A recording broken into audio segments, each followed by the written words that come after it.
Hi all, എല്ലാവർക്കും നമസ്കാരം. സൈലത്തിന്റെ പുതിയൊരു വീഡിയോയിലേക്ക് നിങ്ങൾക്ക് എല്ലാവർക്കും സ്വാഗതം. അപ്പൊ നമ്മുടെ ഒറ്റയടി സീരീസിന്റെ ഭാഗമായിട്ട് ഹിസ്റ്ററിയിൽ നല്ല ഇൻട്രസ്റ്റിംഗ് ആയിട്ടുള്ള എന്നാൽ പരീക്ഷാ പെർസ്പെക്റ്റീവിൽ നിന്ന് ഇമ്പോർട്ടന്റ് ആയിട്ടുള്ള ഒരു ഏരിയ ചെയ്യണം, ഒരു ടോപ്പിക് ചെയ്യണം എന്നിങ്ങനെ വിചാരിച്ചിട്ട് ഞാൻ ഏൻഷ്യൻ ഇന്ത്യയിലൂടെ, മിഡീവൽ ഇന്ത്യയിലൂടെ, മോഡേൺ ഇന്ത്യയിലൂടെ ഒന്നിങ്ങനെ സഞ്ചരിച്ചിട്ട് വീണ്ടും അതേ വഴിക്ക് തിരിച്ചു പോയപ്പോൾ വളരെ ഇൻട്രസ്റ്റിംഗ് ആയിട്ടുള്ള ഒരു കാര്യം ശ്രദ്ധയിൽപ്പെട്ടു. ഓക്കെ, എന്താ വെച്ചാല് ഏൻഷ്യന്റിലും മിഡീവലിലും മോഡേണിലും കാണാൻ കഴിയുന്ന ഒരു പ്രദേശം, ഇന്നത്തെ ഒരു സംസ്ഥാനം വേറൊന്നുമല്ല, നമ്മുടെ ഹരിയാനയാണ്. ഈ ഹരിയാനയിൽ നടന്ന ഒരുപാട് പ്രധാനപ്പെട്ട യുദ്ധങ്ങൾ നമുക്ക് പരീക്ഷയ്ക്ക് ചോദിക്കുന്നുണ്ട്. ആ ചോദ്യങ്ങൾ അല്ലെങ്കിൽ ആ ഒരു ഏരിയാസ് ആണ് നമ്മൾ ഈ ഒറ്റയടി സീരീസിന്റെ ഈ ഒരു എപ്പിസോഡിൽ നമ്മൾ കവർ ചെയ്യാനായിട്ട് പോകുന്നത്. അപ്പോൾ ടൈറ്റിൽ കാണുമ്പോൾ തന്നെ നിങ്ങൾക്ക് മനസ്സിലായിട്ടുണ്ടാവും, കുരുക്ഷേത്ര യുദ്ധം മുതൽ, അതായത് ഏൻഷ്യൻ ഇന്ത്യയിലെ നമ്മുടെ മഹാഭാരത യുദ്ധം മുതൽ തറൈൻ യുദ്ധങ്ങൾ അല്ലെങ്കിൽ കർണാൽ യുദ്ധം അല്ലെങ്കിൽ പാനിപ്പട്ട് യുദ്ധങ്ങൾ വരെ നടന്ന ഹരിയാന.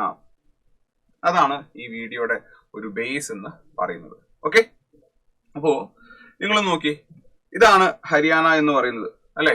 അപ്പോ ഹിമാചൽ, പഞ്ചാബ്, രാജസ്ഥാൻ, ഉത്തർപ്രദേശ്, ഉത്തരാഖണ്ഡ്, ഇതിനിടയിൽ കിടക്കുന്ന ഹരിയാനയുടെ പൊളിറ്റിക്കൽ മാപ്പാണ് ഞാനിവിടെ തന്നിട്ടുള്ളത്. അപ്പൊ നിങ്ങൾ നോക്കി, ഈ ഒരു പ്രദേശം നോക്കി, കുരുക്ഷേത്രം, കർണാൽ, പാനിപ്പട്ട് ഹരിയാനയിലെ ചില ജില്ലകളാണ്.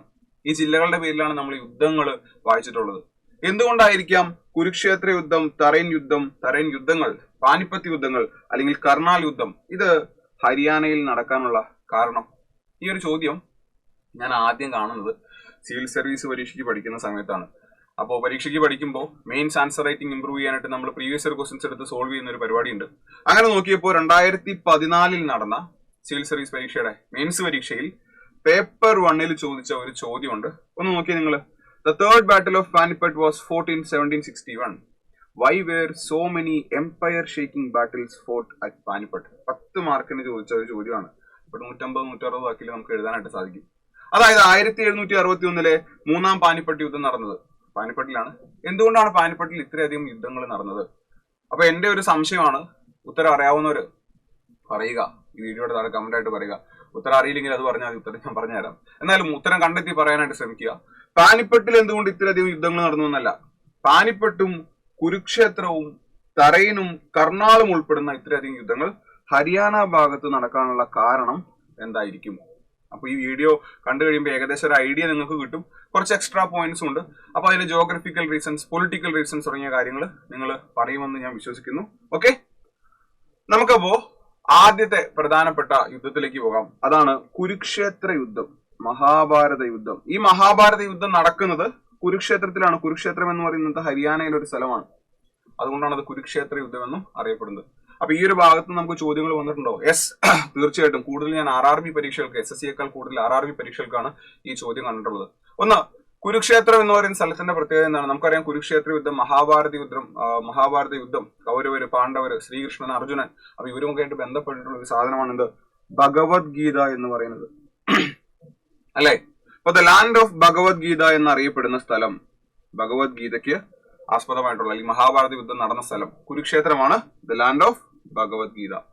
കുരുക്ഷേത്ര യുദ്ധം എത്ര ദിവസം നീണ്ടു നിന്നു എന്നുള്ളത് NTPCയുടെ, RRB NTPCയുടെ പ്രീവിയസ് ഇയർ ക്വസ്റ്റൻ ആണ്. 18 ദിവസം നീണ്ടു നിന്ന യുദ്ധം. ആരൊക്കെയാണ്? ഫാമിലി അല്ലെ, കുടുംബക്കാരും തമ്മിലാണ് യുദ്ധം ചെയ്തത്. കൗരവരും പാണ്ഡവരും അധികാരത്തിന് വേണ്ടി അവിടുത്തെ ഹസ്തിനപുര, ഇന്നത്തെ ഉത്തർപ്രദേശ് ഹരിയാന ഭാഗത്താണ് കാണുന്നത് കേട്ടോ. അപ്പൊ അതും ഹരിയാനയോട് ചേർന്നിട്ടാണ്. ഹസ്തിനപുരത്തിന് വേണ്ടി നടത്തിയ യുദ്ധമാണ് ഏത്? മഹാഭാരത യുദ്ധം. എന്ന് കൃത്യമായി നടന്നു എന്ന് നമുക്ക് അറിഞ്ഞൂടാ. ഇത് ആ യുദ്ധത്തിന്റെ ഒരു ഡെപ്പിക്ഷൻ ആണ്. നല്ല ബ്യൂട്ടിഫുൾ ആയിട്ടുള്ള ഭംഗിയുള്ള ഒരു ചിത്രമാണ്. എന്ത് കൃത്യമായി നടന്നു നമുക്ക് അറിഞ്ഞൂടാ. ചില സോഴ്സുകളിൽ വ്യത്യസ്തമായിട്ടുള്ള ഡേറ്റുകൾ കാണാൻ കഴിയുന്നുണ്ട്. എന്നാലും മജോറിറ്റി ആളുകളും എഗ്രി ചെയ്യുന്നത് ഏകദേശം 3100 മുതൽ 3000 BC വരെ എന്നാണ്. ചിലർ ഇങ്ങോട്ടുള്ള ഡേറ്റുകൾ പറയുന്നുണ്ട്, 900 BC വരെ പറയുന്നുണ്ട്. കാരണം 3300 മുതൽ 1300 വരെ നമുക്കറിയാം ഇൻഡസ് വാലിയുടെ കാലഘട്ടമാണ്. വേദകാലഘട്ടം 1500 തുടങ്ങുന്നു, 500 BC വരെ പോകുന്നുണ്ട്. ഈ ഏർലി വേദിക് കാലഘട്ടത്തിലാണ് നമ്മൾ ദശരത്ന യുദ്ധം അല്ലെ, പുരുഷിനി നദിയുടെ, രവി നദിയുടെ തീരത്തുള്ള ദശരത്ന യുദ്ധമൊക്കെ പഠിക്കുന്നത്. അപ്പൊ കുറച്ചുകൂടെ അങ്ങോട്ടാകാനുള്ള സാധ്യതയുമുണ്ട്. ഈ ഡേറ്റിൽ ഒരു ക്ലാരിഫിക്കേഷൻ പറയാനായിട്ട് നമുക്ക് സാധിക്കില്ല. ഓക്കെ, അപ്പോ ഭഗവത്ഗീതയുടെ ബാക്ക്ഗ്രൗണ്ട്, ഇങ്ങനെ പകച്ചു നിൽക്കുന്ന അർജുനനോട് ശ്രീകൃഷ്ണ ഭഗവാൻ പറയുന്ന കാര്യങ്ങളാണ് അല്ലെ.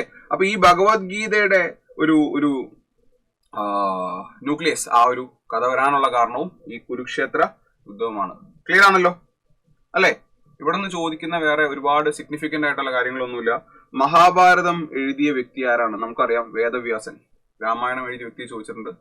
മൂപ്പരുടെ ഒറിജിനൽ പേര് ചോദിച്ചിട്ടുണ്ട്. ഉത്തരം അറിയാവുന്നവർ കമന്റ് ആയിട്ട് പറയുക കേട്ടോ.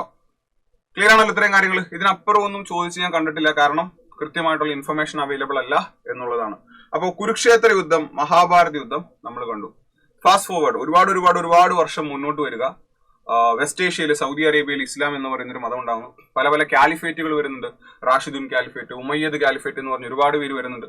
ഇന്ത്യ അറ്റാക്ക് ചെയ്യാൻ കുറെ പേര് വരുന്നുണ്ട്, ശരിയല്ലേ? 712 മുഹമ്മദ് ബിൻ ഖാസിം വരുന്നുണ്ട്. അതിനുശേഷം മഹ്മൂദ് ഓഫ് ഗസ്നി വരുന്നുണ്ട്. അതിനുശേഷം അഫ്ഗാനിസ്ഥാനിലെ ഗോർ ഭാഗത്തു നിന്നുള്ള ഗുരിദ് രാജവംശിലെ മുഹമ്മദ് ഓഫ് ഗോർ അല്ലെങ്കിൽ മുഹമ്മദ് ഗോരി വരുന്നുണ്ട്. ഈ ഗോരി 1178 ഇന്ത്യയിലേക്ക് വരുന്നുണ്ട്, യുദ്ധം ചെയ്യുന്നുണ്ട്. അതാണ് കായദാര യുദ്ധം, ബാറ്റിൽ ഓഫ് കായദാര അല്ലെങ്കിൽ ബാറ്റിൽ ഓഫ് കാശരത. ഇന്നത്തെ രാജസ്ഥാനിലെ മൗണ്ട് അബുവിനോട് ചേർന്നിട്ടുള്ള യുദ്ധമാണ്. ഗോരി പരാജയപ്പെടുന്നുണ്ട്. ഗോരിയെ പരാജയപ്പെടുത്തുന്നത് ആരാണെന്ന് പറയുക? ഒരു രാജ്ഞിയാണ് നേതൃത്വം കൊടുക്കുന്നത്. രാജ്ഞിയുടെ ചെറിയ പ്രായമുള്ള മകനെ മുന്നിൽ വീട്ടിലിരുത്തിയിട്ട് ആള് റീജന്റ് ഭരണം പോലെ നടത്തുകയായിരുന്നു. ആ രാജ്ഞിയുടെ പേര് പറയുക, നമ്മുടെ പ്രീവിയസ് ക്വസ്റ്റൻ ആണ്. അപ്പൊ ഒരുപാട് കമന്റുകൾ ഞാൻ ഇതിന്റെ താഴെ പ്രതീക്ഷിക്കുന്നുണ്ട് കേട്ടോ. ഓക്കെ, നല്ലത്, അടിപൊളി, അതല്ല, ഈ ചോദ്യങ്ങളുടെ ഉത്തരമാണ് ഞാൻ പ്രതീക്ഷിക്കുന്നത്. ഓക്കെ, ഇതേ ഗോരി നേതൃത്വം കൊടുത്ത 1178 തോറ്റിട്ട് മൂപ്പര് തിരിച്ചുപോയി. മൂപ്പര് വീണ്ടും വന്നു. ഏത് ഭാഗത്തേക്ക്? തറൈൻ അല്ലെങ്കിൽ തരൗരി ഭാഗം. ഈ തറൈൻ അല്ലെങ്കിൽ തരൗരി എന്ന് പറയുന്നത് ഇന്നത്തെ ഹരിയാനയിലെ കർണാളിനോട് ചേർന്ന ഒരു പ്രദേശമാണ്. ഓക്കെ, അപ്പൊ ഇതൊക്കെ നടക്കുന്ന ഒരു ഭാഗത്താണ്. അതാണ് ഇൻട്രസ്റ്റിംഗ് ആയിട്ടുള്ള ഒരു ചോദ്യം. Why Haryana, why this particular region എന്നുള്ള ചോദ്യം. അങ്ങനെ 1191 ഗോരി ഹരിയാന പഞ്ചാബ് ഭാഗം അറ്റാക്ക് ചെയ്യുന്നുണ്ട്. ക്ലിയർ? ഏത് ഭാഗം അറ്റാക്ക് ചെയ്യുന്നത്? ഒരു ഫോർട്ട്, ഒരു കോട്ടയാണ് അറ്റാക്ക് ചെയ്യുന്നത്. അപ്പോൾ ഈ ഹരിയാന പഞ്ചാബ് എന്നൊക്കെ പറയുമ്പോൾ നിങ്ങൾ മനസ്സിലാക്കണം, അന്ന് ഈ ഭാഗം ഭരിച്ചുകൊണ്ടിരുന്നത് നമ്മുടെ രജ്പുത്ത് രാജാക്കന്മാരായിരുന്നു കേട്ടോ. ഇപ്പൊ രജ്പുത്തന്മാരെന്ന് പറയുമ്പോഴത്തേക്കും ഒരുപാട് പേരുണ്ട്, ഒരുപാട് കുടുംബക്കാരുണ്ട്. ഗുജറാത്തിലെ ചാലുക്യന്മാര് ഒരു രജ്പുത്താണ്. പക്ഷെ രജ്പുത്ത് എന്നൊക്കെ പറയുമ്പോൾ നമ്മുടെ മനസ്സിലേക്ക് ഏറ്റവും കൂടുതൽ വരുന്നത് ഒരാളുടെ പേരാണ് പൃഥ്വിരാജ് ചൗഹാൻ, അല്ലെ? പൃഥ്വിരാജ് ചൗഹാൻ.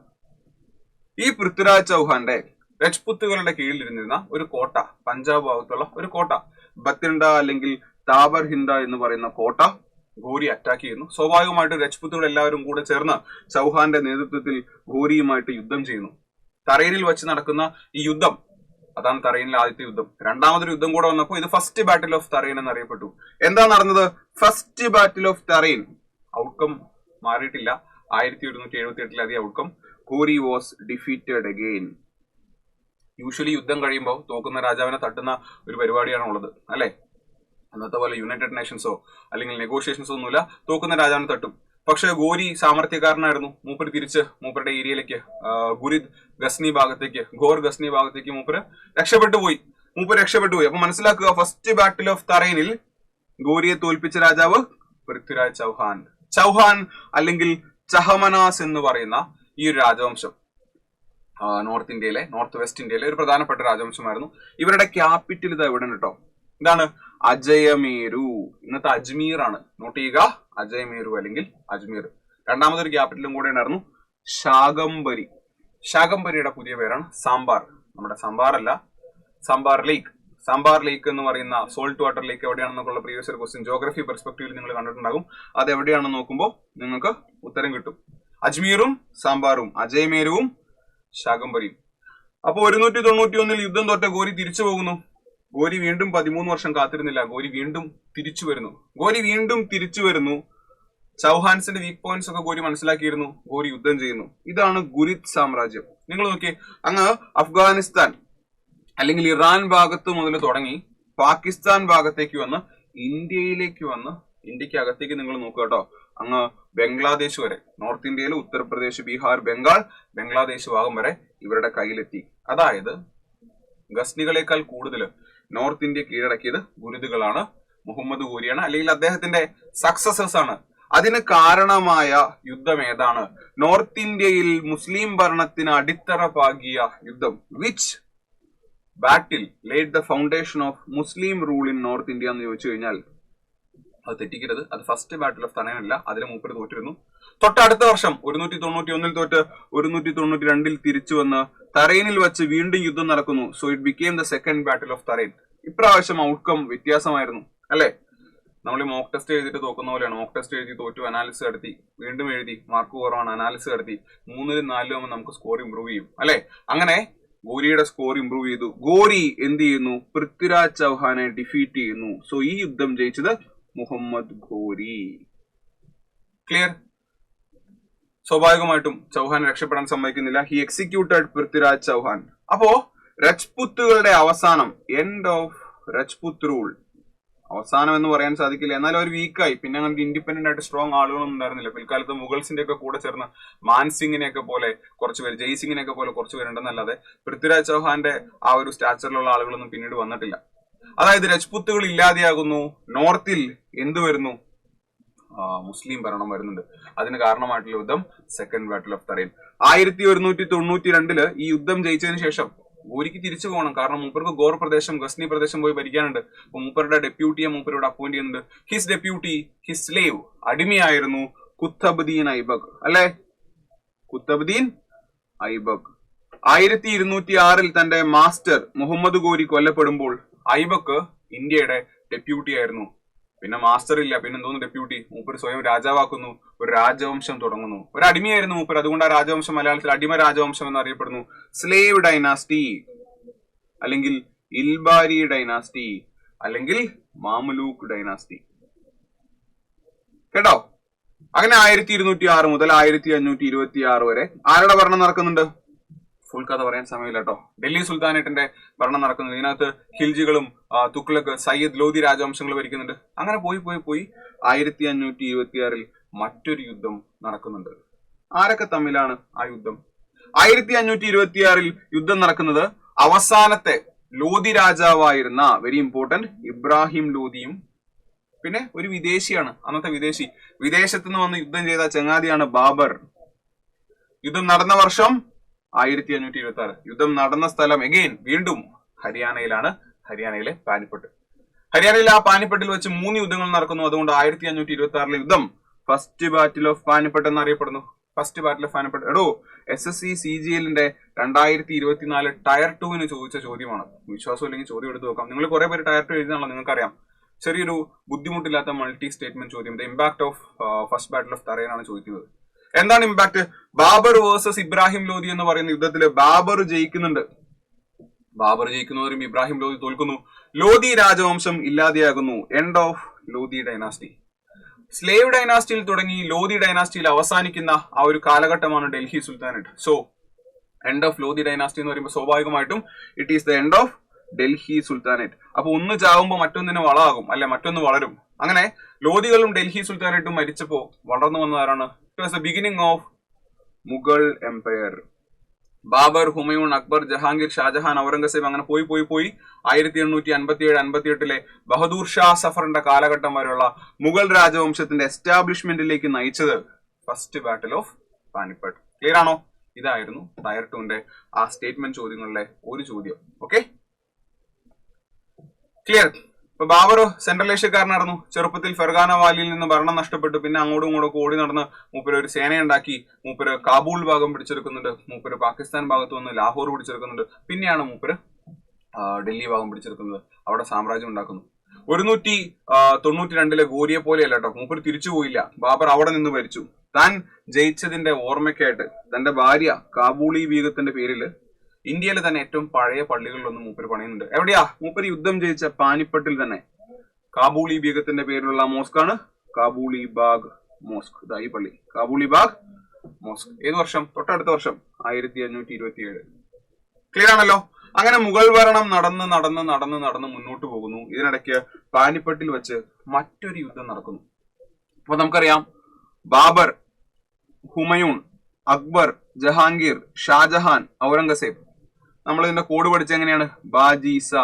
ബാജി ഹർഭജൻ സിംഗ് സൗത്ത് ആഫ്രിക്കയിൽ കളിക്കാൻ പോകുന്നു അല്ലെ, ബാജി ഇൻ സൗത്ത് ആഫ്രിക്ക. അപ്പൊ ബാബറിന്റെ കാലഘട്ടം കഴിയുന്നു, ഹുമയൂണിന്റെ കാലഘട്ടം കഴിയുന്നു. അതിനുശേഷം അക്ബർ വരുന്നു. അക്ബർ. അപ്പൊ ഹുമയൂണിന്റെ മരണം നമുക്കറിയാം, പ്രായമായിട്ട് മരിച്ചല്ല, സ്റ്റെപ്പിൽ നിന്ന് വീണ ആള് മരിച്ചാണ്. അപ്പൊ നന്നേ ചെറിയ പ്രായത്തില് അക്ബർ രാജാവാകുന്നുണ്ട്. അക്ബർ രാജാവായപ്പോ ഒരുപാട് ചലഞ്ചസ് ഉണ്ടായിരുന്നു. അതിൽ ഏറ്റവും ഡിഫിക്കൽട്ട് ആയിട്ടുള്ള ചലഞ്ച് എന്ന് പറഞ്ഞു കഴിഞ്ഞാല്, ഈ ബീഹാർ ഭാഗത്ത് സൂരി, ഷേർഷാ സൂരി നിങ്ങൾ കേട്ടിട്ടുണ്ടാകും. സൂരി ഡൈനാസ്റ്റി ഉണ്ടായിരുന്നു. ഈ സൂരി ഡൈനാസ്റ്റിയിലെ അവസാനത്തെ രാജാവൊക്കെയായിട്ട് വരുന്ന ഒരു സൂർ രാജാവിന്റെ മിലിറ്ററി ജനറൽ ആയിരുന്നു ഹെമു.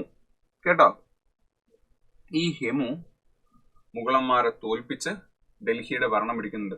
അങ്ങനെ അദ്ദേഹം സ്വീകരിച്ച പേരാണ് ഹേമചന്ദ്ര വിക്രമാദിത്യ. ഹേമചന്ദ്ര വിക്രമാദിത്യ അദ്ദേഹം. വിക്രമാദിത്യ എന്ന് പറയുന്ന ടൈറ്റിൽ കുറെ രാജാക്കന്മാർ സ്വീകരിച്ചിട്ടുണ്ട്. ഒരു ഗുപ്ത രാജാവ് സ്വീകരിച്ചിട്ടുണ്ട്. മൂപ്പരുടെ പേര് അറിയാമെങ്കിൽ നിങ്ങൾ പറയുക.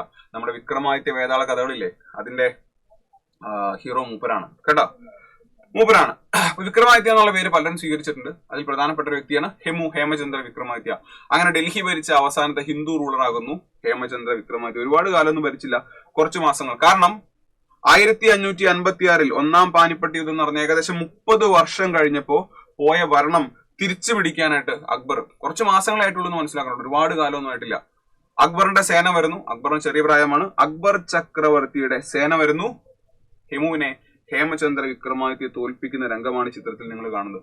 സോ ഒന്നാം പാനിപ്പട്ട് യുദ്ധം മുഗൾസ് ജയിക്കുന്നു, ലോധികൾ തോൽക്കുന്നു. രണ്ടാം പാനിപ്പട്ട് യുദ്ധം മുഗൾസ് ജയിക്കുന്നു, ഹേമചന്ദ്ര വിക്രമാദിത്യ തോൽക്കുന്നു. ക്ലിയർ ആണോ? ഇത്രയും കാര്യങ്ങൾ ഓക്കെയാണ്. അങ്ങനെയാണെങ്കിൽ മൂന്നാം പാനിപ്പട്ട് യുദ്ധത്തിലേക്ക് വരാം. പാനിപ്പട്ടിൽ വെച്ച് വീണ്ടും യുദ്ധങ്ങൾ നടക്കുന്നു. മൂന്നാം പാനിപ്പട്ട് യുദ്ധം ഇത്തവണ വർഷം 1761 1761. 1526 ബാബറിന്റെ കാലഘട്ടം തുടങ്ങുന്നു.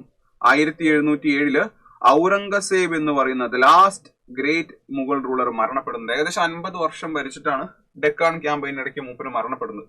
അതിനുശേഷം ഉണ്ടല്ലോ, ഈ 1707 മുതൽ ഫസ്റ്റ് വാർ ഓഫ് ഇൻഡിപെൻഡൻസിലെ ബ്രിട്ടീഷുകാരെ സെപ്പോയ് മ്യൂട്ടിനി, ശിപായി ലഹള എന്ന് വിളിച്ച ആ ഒരു 1857 1858 ബഹദൂർ ഷാ സഫറിന്റെ കാലം വരെ വളരെ വീക്കായിട്ടുള്ള മുഗൾസ് ആയിരുന്നു ഭരിച്ചുകൊണ്ടിരുന്നത്. കാരണം ഈ കാലഘട്ടത്തിനിടയ്ക്ക് നമുക്കറിയാം പ്ലാസി യുദ്ധമുണ്ട്, ബക്സർ യുദ്ധമുണ്ട്, മുഗൾ രാജാവ് തോക്കുന്നുണ്ട്. 1857 മുഗൾസിനെ എടുത്തു കളയുന്നു. അവസാനത്തെ രാജാവായിട്ടുള്ള ബഹദൂർ ഷാ സഫറിനെ റംഗൂണിലേക്ക്, ബർമയിലേക്ക് നാട് കടത്തുന്നുണ്ട്. പാവ അവിടെ കിടന്നാണ് മരിക്കുന്നത്. ബ്രിട്ടീഷുകാർ ഇന്ത്യൻ കോണ്ടിനെന്റ്, സബ് കോണ്ടിനെന്റ് മുഴുവൻ ഭരിക്കുന്നുണ്ട്. ക്ലിയർ? അപ്പോ മുഗൾസ് വീക്കായി തുടങ്ങിയിരുന്നു. ഈ 1761 ഈ യുദ്ധം നടക്കുന്നത് മുഗളന്മാരായിട്ടല്ല. അതായത് ആദ്യത്തെ 2 പാനിപ്പട്ട് യുദ്ധത്തിലും മുഗളന്മാരുണ്ട്.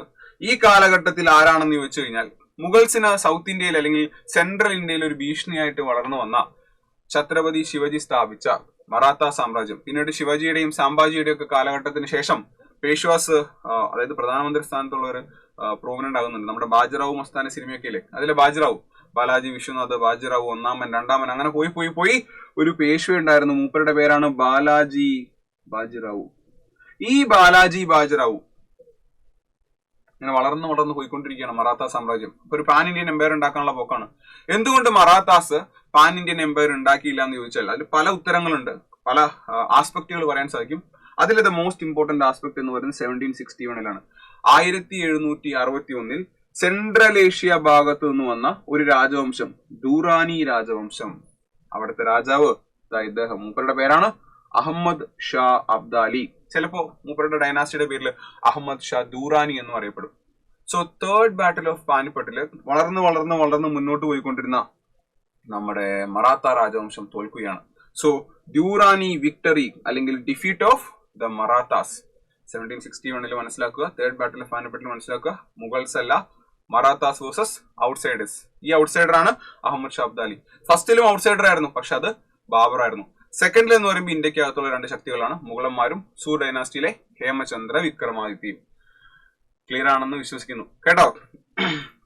അപ്പൊ ഇതുമായിട്ട് ബന്ധപ്പെട്ട് രസകരമായിട്ടുള്ള കുറച്ച് എക്സ്ട്രാ ഫാക്റ്റുകൾ ഉണ്ട്. അതെന്താണെന്ന് അറിയാവുന്നത് നിങ്ങളുടെ കയ്യിലുള്ള ഫാക്റ്റുകൾ അല്ലെങ്കിൽ പ്രീവിയസ് ഇയർ ക്വസ്റ്റ്യൻസ് നിങ്ങൾ കണ്ടിട്ടുള്ള കാര്യങ്ങൾ ക്ലാസ്സിലൊക്കെ ആണെങ്കിൽ നമുക്ക് ഇത് സമയമെടുത്ത് ഡിസ്കസ് ചെയ്യാം.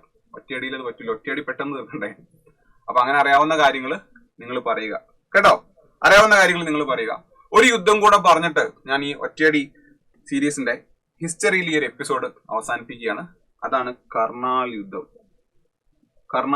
കർണാൽ എവിടെയാണ്? കർണാല് ഹരിയാനയിലാണ്. കർണാൽ യുദ്ധം നടക്കുന്ന വർഷം 1739. അപ്പൊ ഒരു ക്രോണോളജിക്കൽ ഓർഡറിൽ നമ്മൾ പഠിക്കുകയാണെങ്കിൽ കുരുക്ഷേത്ര യുദ്ധം നടക്കുന്നു BC കാലഘട്ടത്തിലാണ്. പാനിപ്പട്ട് യുദ്ധം 1 1526, 1556, 1761. 2നും 3നും ഇടയ്ക്ക് 1739 കർണാൽ യുദ്ധം നടക്കുന്നത്. തറൈൻ യുദ്ധം ഇതിനൊക്കെ മുൻപിലാണ് കേട്ടോ, 1191, 1192. അപ്പൊ കുരുക്ഷേത്രം കഴിഞ്ഞു, 2 തറൈൻ യുദ്ധങ്ങൾ കഴിയുന്നു. 1ാം പാനിപ്പട്ട് യുദ്ധം, 2ാം പാനിപ്പട്ട് യുദ്ധം, കർണാൽ യുദ്ധം, മൂന്നാം പാനിപ്പട്ട് യുദ്ധം. അറേഞ്ച് ചെയ്യാനായിട്ട് പറഞ്ഞു കഴിഞ്ഞാൽ നോട്ട് ചെയ്യുക. ക്ലിയർ ആണല്ലോ? ഈ യുദ്ധങ്ങളുടെ ഒക്കെ പ്രത്യേകത എന്ന് വെച്ച് കഴിഞ്ഞാൽ മോസ്റ്റ് ഓഫ് ദം, എല്ലാം ഒന്നും അറിയുന്നില്ല, പ്ലാസി യുദ്ധത്തിന് മുൻപായിരുന്നു. പ്ലാസി യുദ്ധം നമുക്കറിയാം 1757 പ്ലാസി യുദ്ധം കഴിഞ്ഞിട്ട് നടന്നൊരു യുദ്ധമാണ് നമ്മളിതാ ഇപ്പൊ പഠിച്ച പാനിപ്പട്ട് യുദ്ധം, തേർഡ് ബാറ്റിൽ ഓഫ് പാനിപ്പട്ട്. അപ്പൊ യുദ്ധങ്ങളുടെ ക്രോണോളജി ഓർത്ത് വെക്കുക കേട്ടോ. ഓക്കെ, എന്താണ് സംഭവിക്കുന്നത്? 1739 എന്ന് പറയുമ്പോൾ ഔറംഗസേബിന്റെ മരണത്തിന് ശേഷമാണ്. വീക്കായിട്ടുള്ള മുഗൾസ് ആണ് ഭരിക്കുന്നത് അല്ലെ. ഏത് മുഗൾ രാജാവായിരുന്നു? ഈ ആർട്ടിനൊക്കെ ഒരുപാട് സപ്പോർട്ട് ചെയ്ത, കളർഫുൾ എന്നറിയപ്പെടുന്ന മുഹമ്മദ് ഷാ രംഗീലയുടെ കാലഘട്ടം 1719 മുതൽ 1748 വരെ മൂപ്പരാണ് ഭരിച്ചത്. ഈ മുഹമ്മദ് ഷാ രംഗീലയുടെ കാലഘട്ടത്തിൽ വീണ്ടും ഒരു വിദേശി വരുന്നുണ്ട്. എവിടെ നിന്നാണ്? ഇറാൻ ഭാഗത്ത് നിന്നുള്ള അഫ്ഷരീദ് ഡൈനാസ്റ്റി. അവിടുത്തെ രാജാവാണ് ഇദ്ദേഹം. മൂപ്പരുടെ പേരാണ് നാദിർ ഷാ. അപ്പൊ ഈ നാദിർ ഷാ ഇറാൻ ഭാഗത്ത് നിന്ന് വരുന്നു. മുഗൾസിന്റെ കയ്യിലുള്ള സമ്പത്ത് മൂപ്പർക്ക് അറിയാം. ഈ മുഗൾസുമായിട്ട് യുദ്ധം ചെയ്യുന്നു. And he defeated Muhammad Shah Rangeela. എന്താ ഔട്ട്കം? ഈ തലമുട്ടയടിച്ചവൻ പുറത്തോടെ പോയപ്പോ കല്ലുമഴ പെയ്തുന്നോ, അല്ലെങ്കിൽ ഇടി വെട്ടിയവനെ പിന്നെ പാമ്പ് കടിച്ചെന്നോ, അല്ലെങ്കിൽ പണ്ടേ ദുർബല പിന്നെ ഗർഭിണിയെന്നോ എന്നൊക്കെ പറയുന്ന സെയിം സാധനം തന്നെയാണ്. എന്താണ്? ഓൾറെഡി 1707 ശേഷം ക്ഷയിച്ചുകൊണ്ടിരിക്കുന്ന ഒരു രാജവംശമാണ് മുഗൾ സാമ്രാജ്യം എന്ന് പറയുന്നത്. ഇന്റേണൽ പൊളിറ്റിക്സും അത്ര സ്റ്റെബിലിറ്റി ഇല്ലാത്ത രാജാക്കന്മാരും, പിന്നെ യൂറോപ്യൻ പ്രശ്നം, മറാത്ത പ്രശ്നം, അങ്ങനെ മൊത്തത്തിൽ ഓൾറെഡി ക്ഷയിച്ചുകൊണ്ടിരിക്കുകയാണ്. ഓൾറെഡി ഡിക്ലൈനിങ് ആയിട്ടുള്ള മുഗൾ ഡൈനാസ്റ്റി നശിച്ചുകൊണ്ടിരിക്കുകയാണ്. ആ നാശത്തിന്റെ ആക്കം കൂട്ടാനായിട്ട് ഇവർക്ക് സാധിച്ചു എന്നുള്ളതാണ് കേട്ടോ. മനസ്സിലാക്കുക, 1739 മുഹമ്മദ് ഷാ രംഗീല കൊല്ലപ്പെടുന്നില്ല. തോറ്റിട്ടും 748 വരെ മൂപ്പര് ഭരിക്കുന്നുണ്ട്. 57 പ്ലാസി യുദ്ധം ബംഗാളിൽ സിറാജ് ദൗള തോൽക്കുന്നുണ്ട്. 64 ബക്സർ യുദ്ധം മുഗൾ രാജാവ് തോൽക്കുന്നുണ്ട്. ഓക്കെ, അതായത് അവധിന്റെ രാജാവ് നവാബ്, ബംഗാളിന്റെ നവാബ് മുഗൾ രാജാവിനെയാണ് ബക്സർ യുദ്ധത്തിൽ തോൽപ്പിക്കുന്നത്. അങ്ങനെയാണ് 1765 ട്രീറ്റി ഓഫ് അലഹബാദിലേക്ക് എത്തുന്നത്. ബ്രിട്ടീഷുകാർക്ക് ദീവാനി റൈറ്റ്സ് കിട്ടുന്നത്. ഈ ബക്സർ യുദ്ധത്തിൽ തോറ്റ മുഗൾ രാജാവിന്റെ പേരറിയാമെങ്കിൽ ഒന്ന് പറയണം കേട്ടോ. ഏത് മുഗൾ രാജാവാണ് ബക്സർ യുദ്ധത്തിൽ തോറ്റത്? അപ്പൊ ഓൾറെഡി ക്ഷയിച്ചുകൊണ്ടിരുന്ന മുഗൾ സാമ്രാജ്യം വീണ്ടും നിലത്തേക്ക് പതിക്കുന്നു. ഈ യുദ്ധത്തില് ഇന്നത്തെ ബില്യൺ കണക്കിന് വാല്യൂസ് വരുന്ന സാധനങ്ങളാണ് നാദിർ ഷാ മൂപ്പരുടെ നാട്ടിലേക്ക് കൊണ്ടുപോയത്. പലതും നിങ്ങൾ കേട്ടിട്ടുണ്ടാകും. ദ പീകോക്ക് ത്രോൺ മുഗൾസിന്റെ ഒരു ഭരണ ചിഹ്നമായിരുന്നു. നിങ്ങൾ പഴയ മുഗൾ ചിത്രങ്ങളൊക്കെ നോക്കിക്കഴിഞ്ഞാല് അക്ബർ, ജഹാംഗീർ, ഷാജഹാൻ ഇവരുടെയൊക്കെ കാലഘട്ടത്തിലേക്ക് വരുമ്പോൾ അവരിയ്ക്കുന്ന ഒരു ഇരിപ്പിടമുണ്ട്. അതില് ഒരു രാജാവ് പണി കഴിപ്പിച്ചു എന്ന് വിശ്വസിക്കപ്പെടുന്ന സാധനമാണ് പീകോക്ക് ത്രോൺ. അപ്പൊ അതിൽ അവിടെ ഇവിടെയൊക്കെ പീകോക്കുകൾ ഉണ്ടായിരുന്നു. അങ്ങനെ പീകോക്ക് ത്രോൺ എന്നൊരു പേര് വരുന്നത്. ഏത് രാജാവാണ് പീകോക്ക് ത്രോൺ പണി കഴിപ്പിച്ചതെന്ന് പറയുക. അപ്പൊ ഒരുപാട് കാര്യങ്ങൾ പറയാനുണ്ട് കേട്ടോ. ഏത് രാജാവാണ് പീകോക്ക് ത്രോൺ പണി കഴിപ്പിച്ചതെന്ന് പറയുക. ഈ പീകോക്ക് ത്രോൺ ആര് കൊണ്ടുപോകുന്നുണ്ട്? നാദിർ ഷാ കൊണ്ടുപോകുന്നുണ്ട്. യുദ്ധത്തിന് ശേഷം അദ്ദേഹം അതിൽ ഇരിക്കുന്ന വളരെ ഫേമസ് ആയിട്ടുള്ള ഒരു ചിത്രമുണ്ട്. അപ്പോ Nadir Shah sitting on the peacock throne after battle of Karnal എന്ന് ഗൂഗിൾ ചെയ്താൽ ആ ചിത്രം നിങ്ങൾക്ക് കാണാനായിട്ട് സാധിക്കും. അതിനിപ്പോ എന്ത് സംഭവിച്ചു എന്ന് കൃത്യമായിട്ട് അറിഞ്ഞൂടാ. ഏതായാലും സംഭവം നശിച്ചുപോയി. പീകോക്ക് ത്രോൺ കൂടാതെ മൂപ്പര് കൊണ്ടുപോയ സാധനമാണ് കോഹിനൂർ. ലോകത്തെ ഏറ്റവും വില കൂടിയ ഡയമണ്ടുകളിൽ ഒന്നാണ്. കോഹിനൂറിന്റെ ചരിത്രം നമ്മൾ ഓൾറെഡി ഒരു ഷോർട്സ് ആയിട്ട് ചെയ്തിട്ടുണ്ട് കേട്ടോ. ഇന്നത്തെ ആന്ധ്രാപ്രദേശിലെ കൊല്ലൂർ ഡയമണ്ട് മൈൻ, കൊല്ലൂർ മൈനിലാണ് ഇത് തുടങ്ങുന്നത്. അവിടെ നിന്ന് തുടങ്ങി കാക്കട്ടിയാസിന്റെ കയ്യിലെത്തുന്നു. കാക്കട്ടിയാസിനെ തോൽപ്പിച്ച അലാവുദ്ദീൻ ഖിൽജിയുടെ കയ്യിലേക്ക്, ഡൽഹി സുൽത്താനേറ്റിലേക്ക് ഇത് എത്തുന്നുണ്ട്. പതുക്കെ മുഗൾസിന്റെ കയ്യിലേക്ക് എത്തുന്നുണ്ട്. മുഗൾസിനെ തോൽപ്പിച്ച് നാദിർ ഷാ ഈ സാധനം കൊണ്ടുപോകുന്നുണ്ട്. നാദിർ ഷാനെ തോൽപ്പിച്ച് സിഖ് എംപയർ, നമ്മുടെ രഞ്ജിത് സിംഗിന്റെ സിഖ് എംപയറിന്റെ കയ്യിലേക്ക് ഇത് വരുന്നുണ്ട്. അവരെ തോൽപ്പിക്കുന്ന, ആംഗ്ലോ സിഖ് യുദ്ധത്തിൽ തോൽപ്പിക്കുന്ന ബ്രിട്ടീഷുകാരുടെ കയ്യിലേക്ക് ഇത് പോകുന്നുണ്ട്. ഇന്ന് ബ്രിട്ടീഷ് രാജ്ഞിയുടെ കിരീടത്തിൽ ഈ സാധനം ഇരിക്കുന്നുണ്ട്. ലോകത്തിലെ ഏറ്റവും വില കൂടിയ രത്നം കോഹിനൂർ എല്ലാവരും കേട്ടിട്ടുണ്ട്. അധികമാരും കേൾക്കാത്ത ഒരു രത്നമാണ്. നോക്കണേ, ദരിയ ഇ നൂർ. ഈ ദരിയ ഇ നൂറും ആന്ധ്രാപ്രദേശിലെ കൊല്ലൂരിൽ നിന്ന് കിട്ടിയതാണ്. പ്രോബ്ലി കോഹിനൂറിനേക്കാളും കുറച്ചുകൂടെ പഴയതാകാനുള്ള സാധ്യതയുണ്ട്. അതും one of the biggest diamonds in the world ആണ്. ഇതിന്നിരിക്കുന്നത് ഇറാനിലാണ് കേട്ടോ. അതിന്റെ കാരണം മനസ്സിലായിട്ടുണ്ടാവും. ഇറാനിലെ രാജാവാണ് കൊണ്ടുപോയത്. അപ്പൊ ഇതൊക്കെ എവിടെ തുടങ്ങിയതാണ്? ഇന്ത്യയിൽ തുടങ്ങിയതാണ്. ക്ലിയർ ആണല്ലോ? അപ്പോ കർണാൽ യുദ്ധത്തിൽ തോറ്റപ്പോ എന്ത് സംഭവിച്ചു? ഒന്നുമില്ല. മുഗൾ സാമ്രാജ്യം വീണ്ടും വീണ്ടും നശിക്കുന്നു. ഈ നശിച്ചുകൊണ്ടിരിക്കുന്ന മുഗൾ സാമ്രാജ്യമാണ് ആര് പിടിച്ചെടുക്കുന്നത്? European powers പിടിച്ചെടുക്കുന്നത്. പിന്നീട് ഇന്ത്യൻ സബ് കോണ്ടിനെന്റ് എന്ന് പറയുന്നത് നമ്മൾ പറയില്ലേ, PDBDFന്റെ ഒരു പൂണ്ട് വിളയാട്ടമായിരുന്നു. PDBDF നമ്മൾ പറയും പൊറോട്ടയും ബീഫ് ഡ്രൈ ഫ്രൈയും എന്ന് പറയും അല്ലെ.